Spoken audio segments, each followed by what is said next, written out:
करवा चौथ की पौराणिक व्रत कथा। बहुत समय पहले की बात है।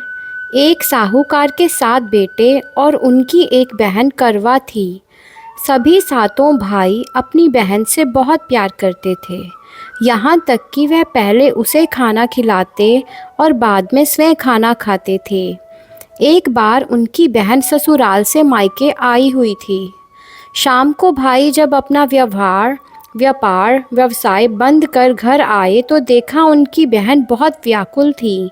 सभी भाई खाना खाने बैठे और अपनी बहन से भी खाना खाने का आग्रह करने लगे, लेकिन बहन ने बताया कि आज उसका करवा चौथ का निर्जल व्रत है और वह खाना सिर्फ चंद्रमा को देखकर उसे अर्घ देकर ही खा सकती है।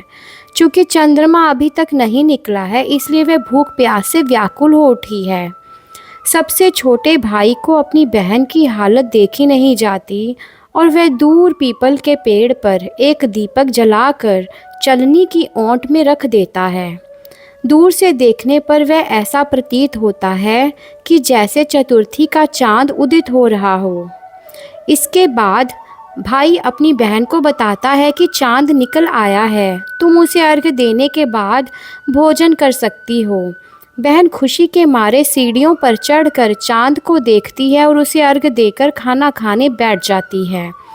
वह पहला टुकड़ा मुंह में डालती है तो उसे छींक आ जाती है, दूसरा टुकड़ा मुंह में डालती है तो उसमें बाल आ जाता है और तीसरा टुकड़ा मुंह में डालने की कोशिश करती है तो उसके पति की मृत्यु का समाचार उसे मिलता है। वह बौखला जाती है। उसकी भाभी उसे सच्चाई से अवगत कराती है कि उसके साथ ऐसा क्यों हुआ। करवा चौथ का व्रत गलत तरीके से टूटने के कारण देवता उससे नाराज़ हो गए हैं और उन्होंने ऐसा किया है।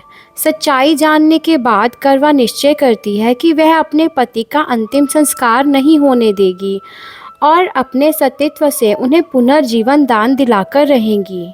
वे पूरे 1 साल तक अपने पति के शव के पास बैठी रहती हैं और उसकी देखभाल करती हैं। उसके ऊपर उगने वाली सुई नुमा घास को वे एकत्रित करती जाती हैं। 1 साल बाद फिर करवा चौथ का दिन आता है। उसकी सभी भाभियां करवा चौथ का व्रत रखती हैं। जब भाभियां उससे आशीर्वाद लेने आती हैं तो वह प्रत्येक भाभी से यम सुई ले लो, पिय सुई दे दो, मुझे भी अपने जैसी सुहागिन बना दो, ऐसा आग्रह करती हैं।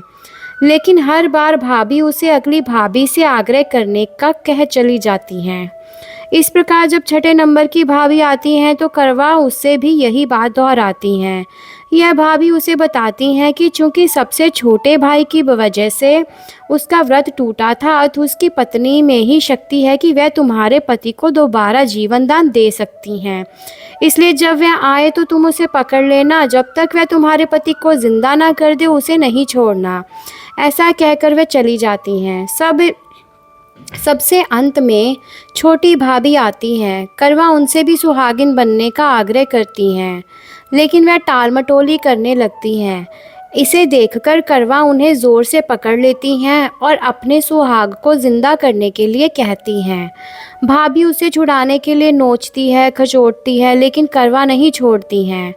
अंत में उसकी तपस्या को देखकर भाभी पसीज जाती हैं और अपनी छोटी अंगुली को चीरकर उसमें से अमृत उसके पति के मुंह में डाल देती हैं। करवा का पति तुरंत श्री गणेश करता हुआ उठ बैठता है।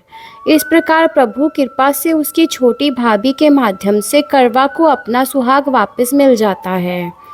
श्री गणेशाय नमः, श्री गौरियाय नमः, श्री गणेशाय नमः। जिस प्रकार करवा को चीर सुहागिन का वरदान आपसे मिला है, वैसा ही सब सुहागनों को मिले।